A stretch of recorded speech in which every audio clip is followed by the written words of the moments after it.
This is the Rushmore Plaza Civic Center Ice Arena. It's my home away from home. It is also home to the Rapid City Rush and other members of Rush Nation. I'm going to explain some hockey basics. Hockey has 3 periods with 20 minutes of play apiece, so 60 minutes. There are 3 positions in hockey. You've got forwards, defensemen, and goaltenders. Forwards put the puck in the net, defensemen keep the puck out, and goaltenders tend the goal. During normal play, meaning no penalty is being served, a team can have 5 skaters and a goalie on the ice. If a penalty has been called, then the team who the penalty was not called on goes on the power play, meaning they'll play with 5 skaters. The team that will skate with 4 is on the penalty kill. A delayed penalty is when, we'll say, a Rush player gets tripped and at the time the Rush have the puck. Play will not stop until the penalized team touches the puck. During the delayed penalty, in this case, the Rush goalie would head to the bench and another skater will play.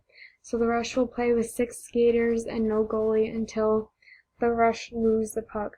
Once the Rush lose the puck, the whistle will be blown. The goalie will go back out to the net and they'll play 5-on-4 for those 2 minutes. And it won't matter that the Rush had an open net, because once the opposing team touches the puck, play's dead, so they can't score. And if a penalty is called, the player, as you can see, goes to the respective penalty box. And the most common penalties are served are minors. They're 2 minutes.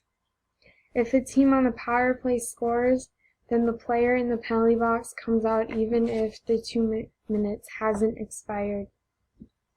Another reason for play to be dead is when someone has an icing.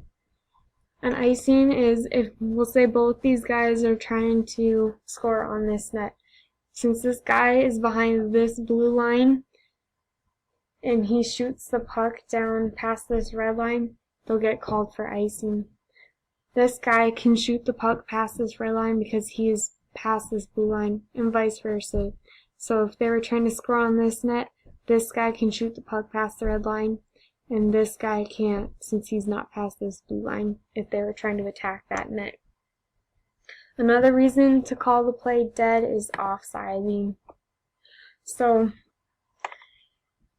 the player who has the puck must enter the attacking zone first.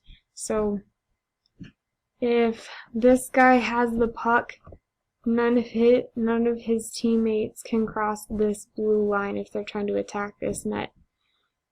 These guys have to sit here and wait for this guy to pass this blue line before they can enter the zone, or he could pass them the puck.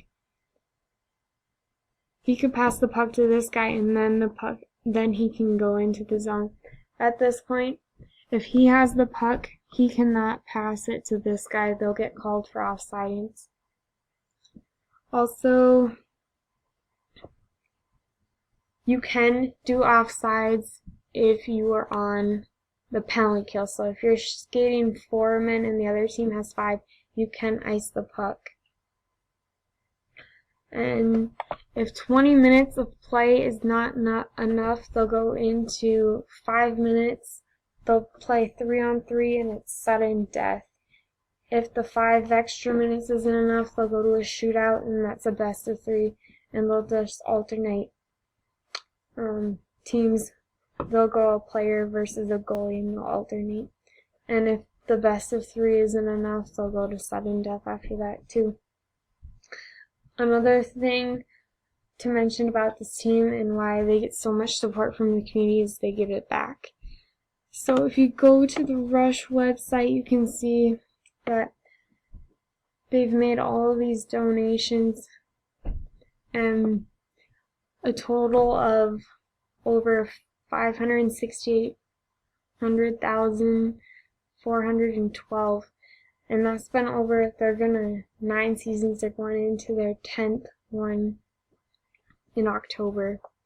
And it's really cool, all this money stays local. Usually, like, when they do Paint the Rinks, all that money stays locally, and then when they do another annual event they do is Tip a Player. Well, they usually have it at B-Dubs. They'll help serve that night, and all their tips go to Special Olympics, and they do a couple of things usually a year to raise money for the community. Thanks for listening.